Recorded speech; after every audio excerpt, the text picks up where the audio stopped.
Joining me is Eylon Levy, a podcaster and former spokesman for the Israeli government during the first year of the Gaza war. Eylon, it's such a pleasure to see you. I've long admired how you've stuck it to very aggressive journalists. I've enjoyed that. Marco Rubio gave anti-Israel conspiracy theorists... Well, I don't know, maybe you should burnish my reputation for being even-handed by giving me a blast in some way. Gentle blast, but give me one. Marco Rubio gave anti-Israel conspiracy theorists a lot of ammunition there in that clip I just showed you, saying America joined the attack on Iran because Israel was going to anyway. That made it look weak. What did you make of that? Yeah, people didn't watch the full clip. Secretary Rubio was very clear. This operation was going to happen sooner or later, because the Iranian regime was approaching a point of strategic invulnerability. I'll explain.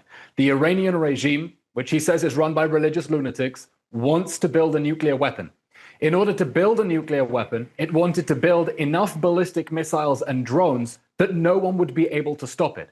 Now, the regime was building 100 missiles a month, fortifying its underground ballistic missile factories and acquiring strategic weapons from China that would be a game changer. The Iranian regime was close to the point of having enough firepower that no one would be able to stop it. The military option would not be viable. And if it chose to go and build nuclear weapons, no one would be able to stop it. The negotiators, Steve Witkoff told us, walked into the room and told the Americans, we have enough nuclear material for 11 bombs. That is our starting position.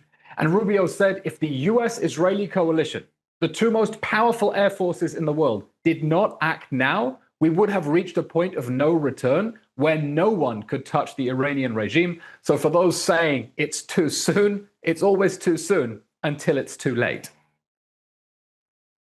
That's a very good point. And don't forget, it has wider implications than just an Iranian attack, bad as that would be. I mean, Ukraine is depending on American missile defences to defend itself from Russia. And then America is freaking, what will it have left if China does go to war, as it is threatened to do? China hasn't expended a single munition in years, while America seems to be funding everything. But now Israel now is going into southern Lebanon again. Why is that? Yeah, first of all, just on this point on China, this is critical to understand what is happening in Iran in a global context. The Chinese, Russian, Iranian, North Korean axis is trying to bleed the West dry. It is manufacturing ballistic missiles and drones far faster and cheaper than the West can manufacture interceptors. So it is a global danger if the Iranian regime has 8,000 ballistic missiles as it was planning, because there's just no way to shoot them out of the sky. And that is a way for China to try to bog down the West and the moderate Arab states, and for Russia as well, as they seek expansion beyond their borders. So this is a global danger. Lebanon, Hezbollah, Iran's proxy army in Lebanon, has joined the war on the side of the Iranian regime. 2 nights ago, they fired ballistic missiles and drones at northern Israel. Yesterday, for the first time in 16 months, they fired a ballistic missile at Tel Aviv, and we all had to run for shelter. And Israel is saying, enough is enough. The last war with Hezbollah ended with a diplomatic solution. That's what world leaders wanted, right? A deal that the Lebanese government has to disarm Hezbollah. They didn't. They chickened out of a fight, chickened out of a confrontation, didn't confront Hezbollah, allowed Hezbollah to rearm position forces along Israel's border, and we're not going to allow Iran's proxy army in Lebanon to rain missiles and drones and anti-tank fire at the communities along the border. So Israel is now operating forcefully against Hezbollah to remove the threat of rocket fire and drones against our communities and make sure they can no longer attack Israeli civilians to try to save the Islamic Republic. Yeah, but, Israel's got much less than half Australia's population. Meanwhile, it is fighting on 3 fronts. In Gaza, still, really, in Lebanon and in Iran.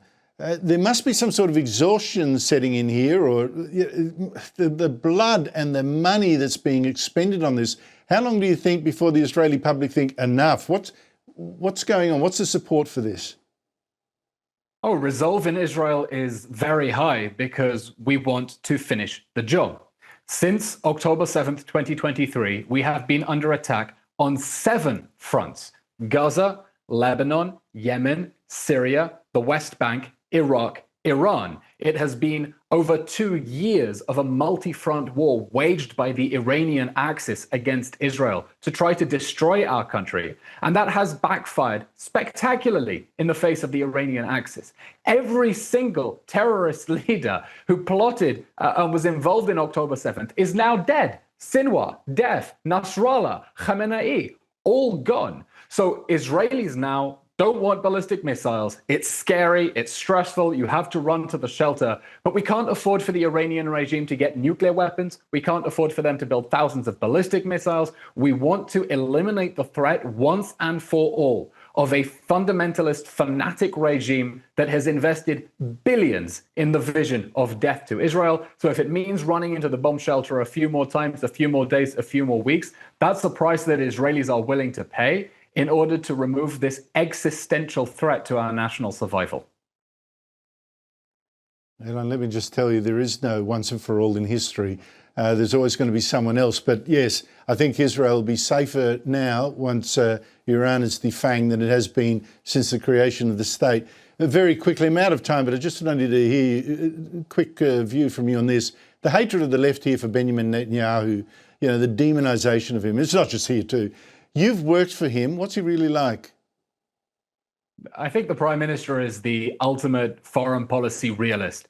He sees through the bull of all the jargon talk of international community and understands that we live in a dangerous region. And in a dangerous region, you need to be creative, you need to be forceful because our enemies are not playing by the rules, and you have to be smarter and faster and stronger than them if you want to survive in a dangerous region. Eylon Levy, always great to talk to you. I hope to have you back very soon. Thank you so much for your time.